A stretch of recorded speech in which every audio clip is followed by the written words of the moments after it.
I am grateful to be with you Je tonight. suis reconnaissant d'être avec vous ce soir. Je vous exprime l'amour et la gratitude du président Monson et du président Ohrdorf. Depuis sa fondation en 1842, la Société de secours a eu la bénédiction d'être supervisée avec attention et amour par le prophète de Dieu. Au début, à Nauvoo, Joseph Smith a instruit les dirigeantes et les membres assemblés. Sachant que vous avez cette histoire magnifique, j'ai ressenti toute la charge de l'invitation que le président Monson m'a lancée de vous adresser la parole. Lors de l'une des premières réunions de la Société de secours, Joseph Smith, le prophète, a demandé avec Whitney de prendre la parole à sa place. Celui-ci a commencé par dire qu'il était arrivé heureux à la perspective d'être instruit par le prophète. Je comprends la déception qu'il a eue, et peut-être la vôtre. Pendant que je me préparais à cette heure, j'ai donc demandé au président Monson ce qu'il jugeait le plus utile que vous entendiez. Sa réponse a confirmé l'impression que j'avais déjà eue par l'étude et la prière. Je vous parlerai donc ce soir du grand patrimoine que vous ont transmis les sœurs qui vous ont précédé à la Société de secours. La part des bases que les premières sœurs ont posées pour vous, qui me semble très importante et très durable, est que la charité est au cœur de la Société de secours et devait entrer dans le cœur de chaque membre pour en faire partie intégrante. Pour elle, la charité signifiait bien plus que de la simple bienveillance. La charité naît de la foi au Seigneur Jésus-Christ et est un effet de son expiation qui opère dans le cœur des membres. Il y a beaucoup de groupes de femmes bienveillantes qui font beaucoup de bien. Il y en a beaucoup qui ont pour les déshérités, les malades, les nécessiteux, une compassion irrépressible. Mais cette organisation est unique et l'est depuis ses débuts. Dans les bases qu'elles ont posées, ces sœurs ont mis « la charité ne périt jamais » au centre. Cela les a aidés au début.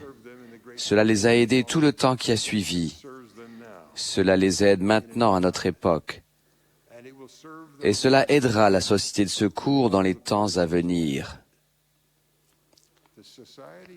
Elle est faite de femmes dont les sentiments de charité viennent du changement de cœur que produit le fait qu'elles se sont qualifiées pour contracter les alliances offertes uniquement par la véritable Église du Christ et leur fidélité à ces alliances. Ces sentiments de charité viennent de lui par son expiation. Dans leurs actes charitables, elles sont guidées par son exemple. Ils naissent de leur reconnaissance pour son don infini de la miséricorde et ils viennent par le Saint-Esprit qu'il envoie pour accompagner ses servantes de leur mission miséricordieuse. Grâce à cela, elles ont accompli et peuvent accomplir des choses extraordinaires pour les autres et trouver de la joie, même quand elles ont de grands besoins insatisfaits. L'histoire de la Société de secours est pleine de récits de ce genre, de remarquables services désintéressés. À l'époque terrible de la persécution et des privations, où les fidèles sont allés d'Ohio au Missouri, du Missouri en Illinois, puis ont traversé le désert pour se rendre dans l'Ouest, malgré leur pauvreté et leur chagrin, les sœurs se sont occupées des autres. Vous pleureriez comme moi si je vous lisais maintenant certains récits de votre histoire. Vous seriez touchés par leur générosité, mais plus encore, de voir la foi qui les encourageait et les soutenait. Elles venaient de conditions très diverses. Elles ont toutes connu les épreuves et les chagrins de la vie. Leur détermination, fruit de leur foi à servir le Seigneur et les autres, semblait ne pas leur éviter les tempêtes de la vie terrestre, mais les plonger dedans. Certaines étaient jeunes, d'autres âgées. Elles venaient de nombreux pays et de nombreux peuples comme vous aujourd'hui. Mais elles avaient le même cœur, le même esprit et la même intention. Elles étaient déterminées à aider le Seigneur à édifier sa Sion, là où il pouvait y avoir la vie heureuse que le livre de Mormon leur décrivait de manière si vive. Vous vous rappelez certaines scènes du 4e livre de Néphi, qu'elles portaient dans leur cœur, partout où le Seigneur les conduisait dans leur voyage en Sion. Je cite, « Il arriva que la 36e année, le peuple fut entièrement converti au Seigneur, sur toute la surface du pays, tant les Néphites que les Lamanites. Il n'y avait pas de querelle ni de controverse parmi eux. Et tous les hommes pratiquaient la justice les uns envers les autres. Ils avaient tout en commun. C'est pourquoi il n'y avait ni riches ni pauvres, ni esclaves ni hommes libres, mais ils étaient tous affranchis et participants du don céleste. Il arriva qu'il n'y eut pas de querelle dans le pays, à cause de l'amour de Dieu qui demeurait dans le cœur du peuple. Les membres de la Société de secours du début n'ont pas connu une époque aussi idyllique, mais l'amour de Dieu demeurait dans leur cœur. Voilà ce que la Société et ses sœurs ont enduré pendant leur voyage vers l'Ouest et dans les années qui ont suivi. À cause de conditions difficiles pendant plus de 40 ans, la Société de secours a cessé de fonctionner en tant qu'organisation générale de l'Église. Mais en 1866, Brigham Young, appelé Elizabeth Snow, a aidé les évêques à organiser des sociétés de secours. Elle a été appelée comme deuxième conseillère dans la présidence générale de la Société de secours en 1880. Les registres de l'organisation montrent que quand les dirigeants abordaient les sœurs de toute l'Église pour relancer la Société de secours, ils se sont aperçus que la charité n'avait pas diminué dans leur cœur. Elles avaient continué à tendre une main miséricordieuse aux nécessiteux. Pour celles qui étaient restées fidèles à leurs alliances, le don de la charité, l'amour pur de Christ, avait continué. Elles l'avaient encore. Pendant les années suivantes, la Société de secours a accru ses effectifs et développé ses forces pour servir les nécessiteux. Sous la direction de femmes dotées d'une grande vision et de grandes capacités, la Société de secours a pris la direction pour commencer à rendre des services charitables pour les nécessiteux, services qui n'existaient pas dans les régions de la frontière. Elles ont créé un petit hôpital. Elles ont soutenu des femmes pour qu'elles aillent dans l'Est recevoir une formation médicale pour travailler dans cet hôpital. Cela a été le début de l'un des plus grands services hospitaliers des États-Unis. Elles ont lancé des programmes qui, au fil des années, sont devenus ceux des services sociaux de l'Église au niveau mondial.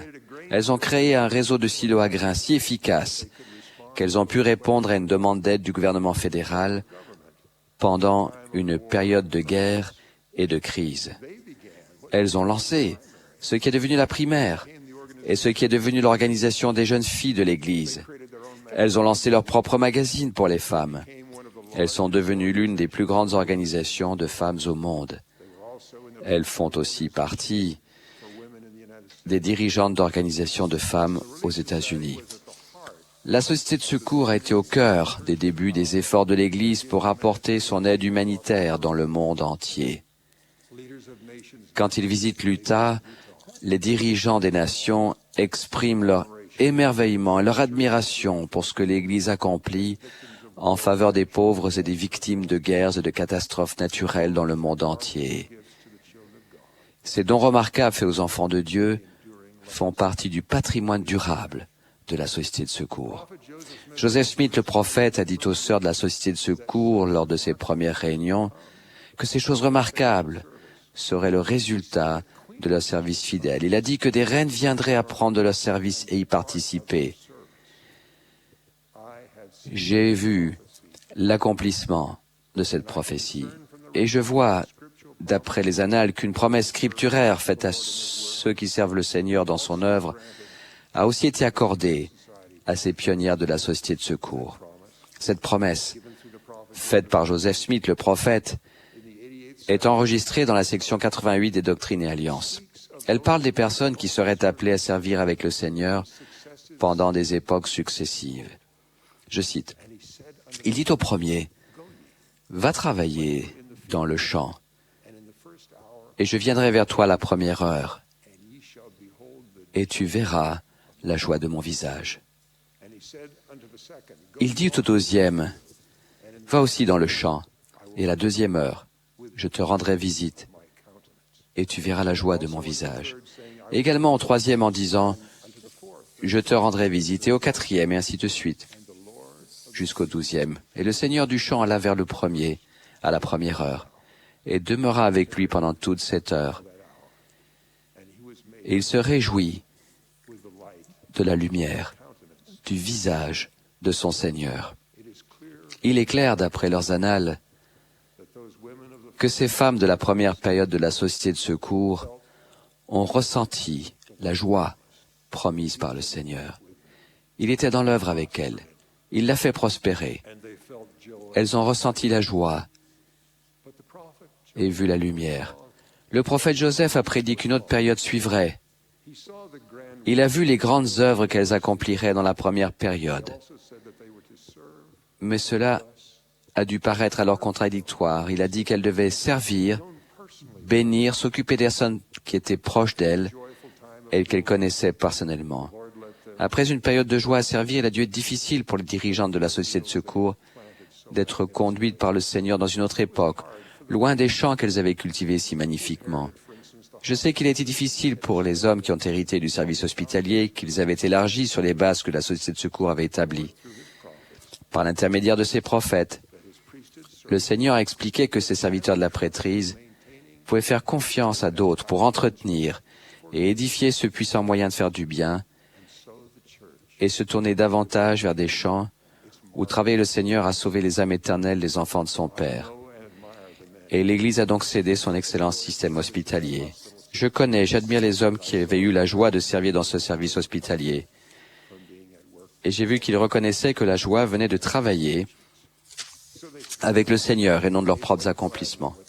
Ils ont donc souri et cédé avec joie ce qu'ils avaient construit sans se sentir dépossédés ni rabaissés. Ils avaient foi que le Seigneur voyait que leur service était plus nécessaire ailleurs, dans d'autres champs, à une autre époque.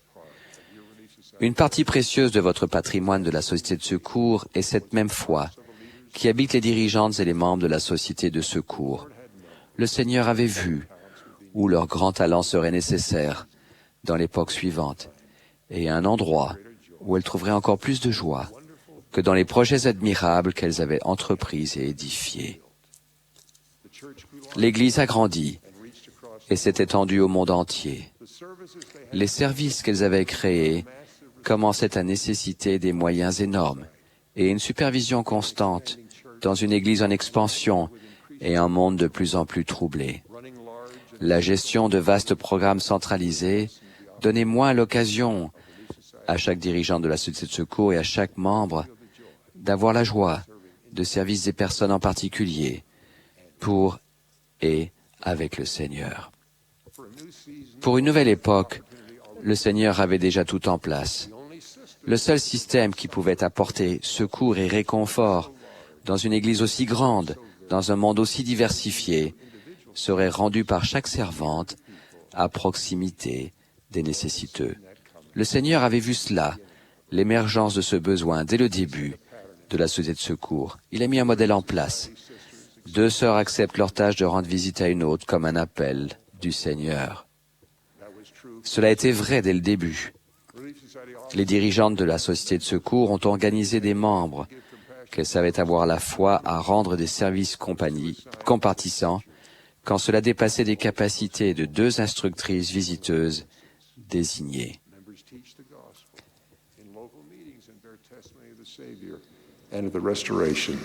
Les membres enseignent l'Évangile dans les réunions locales et rendent témoignage du Sauveur et du rétablissement. Des filles veillent sur des mères écoutaient et instruisaient des filles et veillaient sur elles. Les bergers locaux de la prêtrise ont toujours fait confiance aux membres de la Société de secours. Chaque évêque, président de branche, a une présidente de la Société de secours sur qui s'appuyer. Elle a des instructrices visiteuses qui connaissent les difficultés et les besoins de chaque sœur. Grâce à elle, elle peut connaître le cœur des personnes et des familles. Elle peut répondre aux besoins et aider l'évêque dans son appel d'édifier les personnes et les familles. Une partie admirable du patrimoine de la Société de secours est évidente dans la manière dont la prêtrise fait preuve de respect à son égard et en reçoit d'elle en retour. Je l'ai vu, et vous aussi. Il y a des années, notre évêque m'a dit avec un sourire, « Comment se fait-il que quand je vais voir un nécessiteux de la paroisse, votre femme semble toujours être placée avant moi ?» Chaque évêque et chaque président de branche qui a la moindre expérience s'est senti inspiré par l'exemple des sœurs de la Société de secours. Elle nous aide à nous rappeler que pour tous, femmes et hommes, il n'y aura pas de salut sans service compatissant. Vous, femmes d'un certain âge, rappelez-vous que Mary J. Romney a cité le passage d'écriture suivant quand il a dit qu'il était aussi déterminé que les sœurs à rendre fidèlement ce service. Il a cité Mosia, et maintenant, pour les choses que je vous ai dites, c'est-à-dire pour conserver de jour en jour le pardon de vos péchés, afin de marcher innocent devant Dieu, je voudrais que vous vous accordiez de vos biens aux pauvres, chaque homme selon ce qu'il a, comme nourrir les affamés, vêtir les nus, visiter les malades et leur apporter du soulagement, tant spirituellement que temporellement selon leurs besoins. À présent,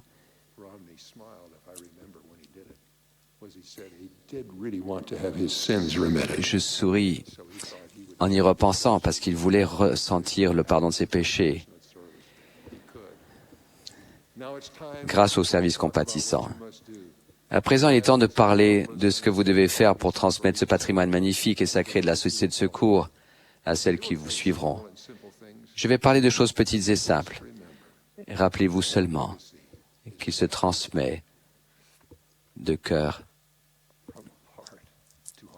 à cœur.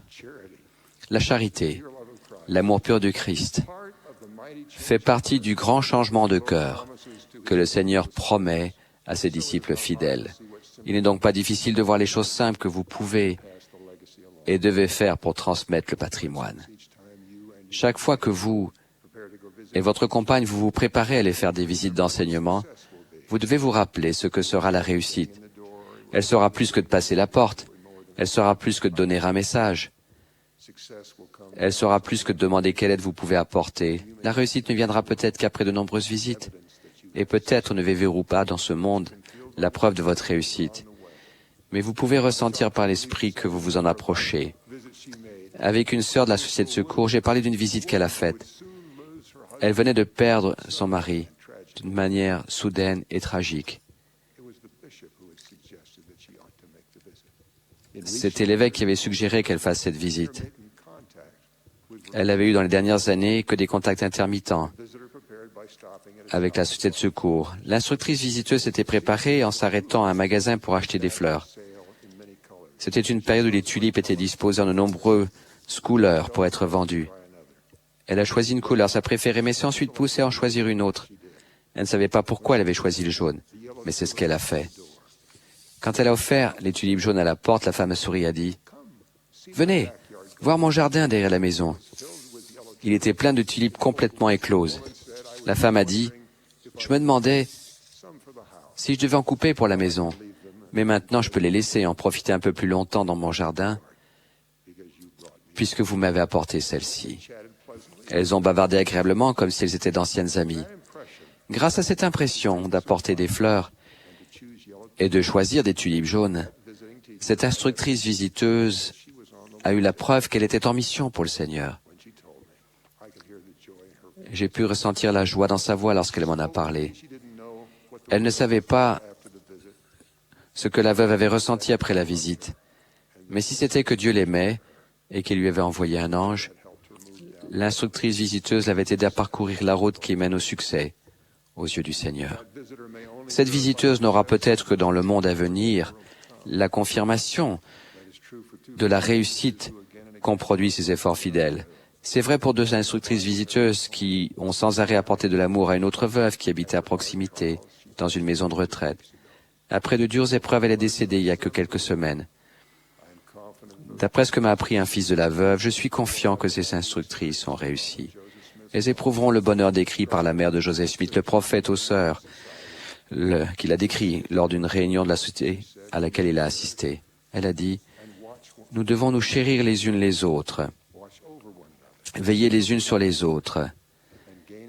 Nous devons consoler les unes les autres et obtenir de la connaissance, afin de tous siéger ensemble dans les cieux. Vous transmettez le patrimoine lorsque vous aidez les autres à recevoir le don de la charité dans leur cœur.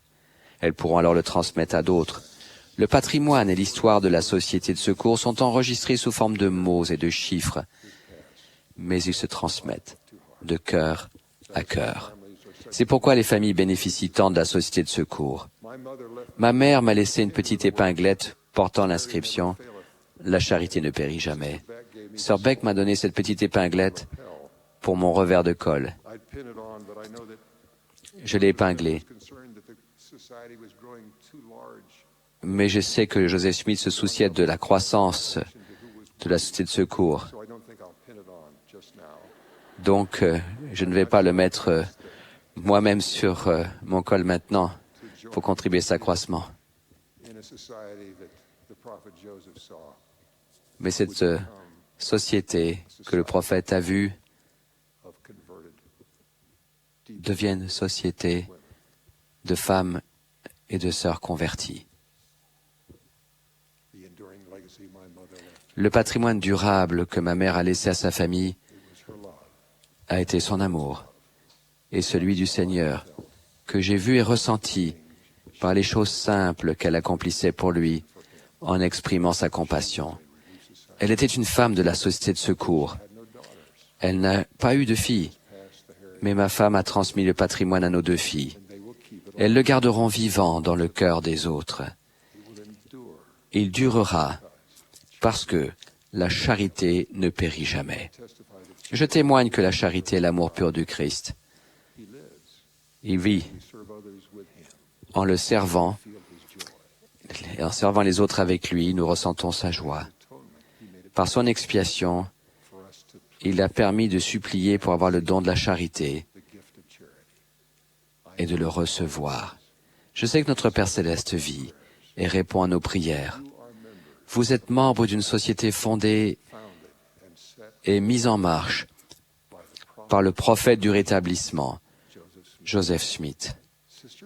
Sir Beck et ses conseillères ont été appelés par inspiration divine donner un prophète vivant. Je sais que c'est vrai. Vous avez un patrimoine magnifique. Je prie Dieu de vous inspirer, de le préserver et de le transmettre afin de bénir les générations et les époques à venir et de leur apporter la joie. Au nom sacré de Jésus-Christ que nous servons. Amen.